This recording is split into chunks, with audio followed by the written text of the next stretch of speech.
River State politics has been described as dirty, sometimes ridden with violence and intrigues. 2015 saw a large-scale violence.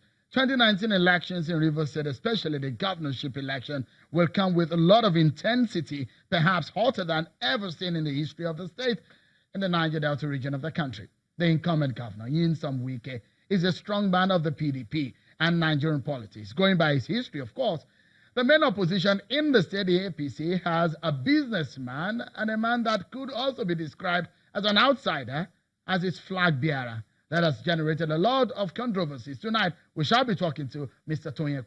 He's our guest on tonight's program. He's a candidate of the APC in River State. Thank you so much for coming on the program. Thank you, Sean. How are you? Well, it's interesting that we're seeing a lot of outsiders coming into the race. Before I go into what prompted or inspired you to wanting to come into politics, because you're one person that will be described as a successful businessman. Now, your emergence has seen a lot of controversies within the APC. Recently, the party came to say, look, the Supreme Court judgment is not to bother them. You are the candidate of the party, but you are also the preferred candidate of the Minister of Transportation, Rotimi Amechi. And that's what a lot of some of the members of your party in River State are angry about. Well, what can I say? So I think the facts point to itself, and you've alluded to some of those facts. The first aspect of it is that in your introduction, you alluded to the fact that River State has been known for violence. Now, when you have a state that has been known for electoral violence, then the next thing you have to ask yourself is it not time for change? Is it the same thing you want to see going forward all the time? And so the first aspect that we have decided is that River State needs a peaceful election. It needs a different type of politics. It needs what we call the politics of peace coming in. And that's what we're looking at. When we talk about, or when you talk about controversies, I think controversies depends on which side of the table you're looking at. As far as I'm concerned, there's nothing like a controversy. Really? Because when some of those who ran the race with you in the primary say you were imposed on them. No, but come on. Nobody can impose anyone on anyone. And that's the truth of the matter. There's nothing like a politics of imposition.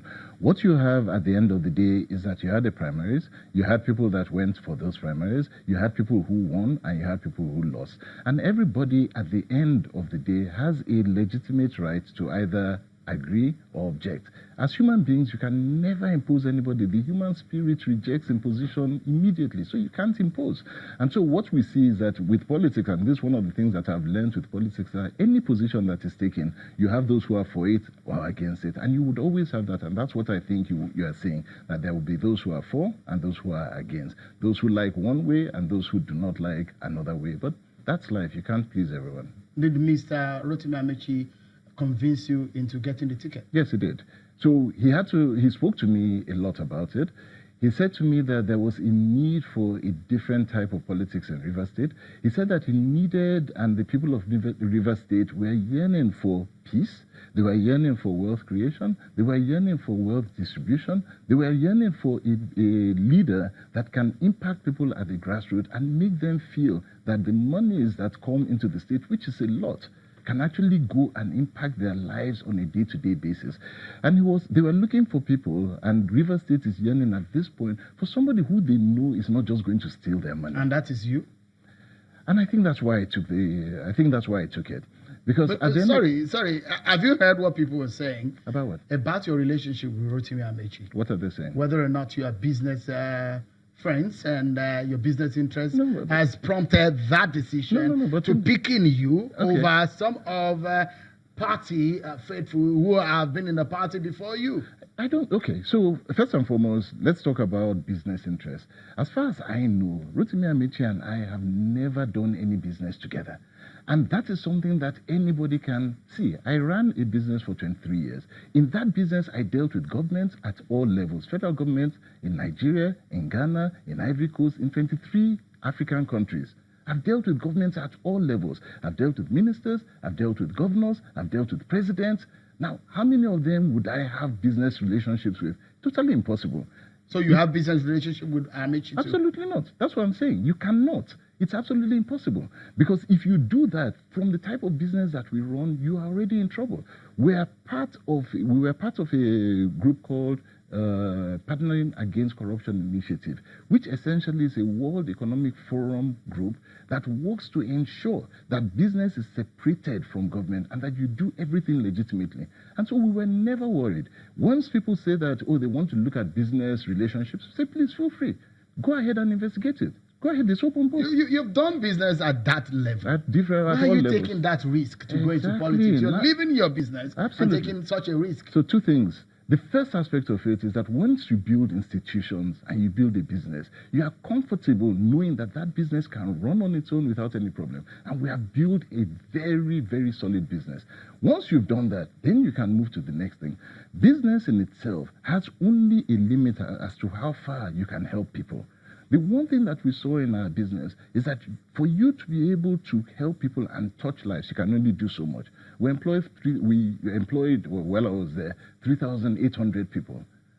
In politics, on the other end, you are dealing with millions of people. You are going into a realm where you can touch and make a difference into the lives of millions of people on a daily basis and change them. And that's exactly what we're looking at. The fear again from a lot of people would be how your business interest will not mix with your political interest. Absolutely, very simple. Again, I told you that once you have built institutions, you have the ability to cut off. So the first thing that I did, and everybody saw that, was I resigned from every single company, walked away from everything that I had done because I knew that that would survive.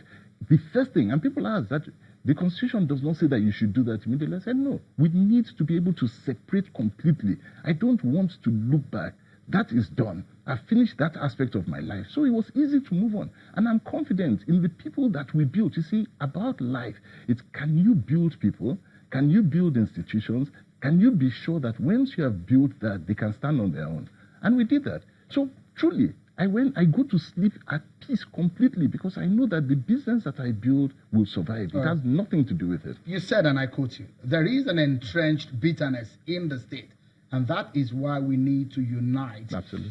You went on, and part of all the statement you made was sustainable development will continue to elude us. End of quote. That's according to you.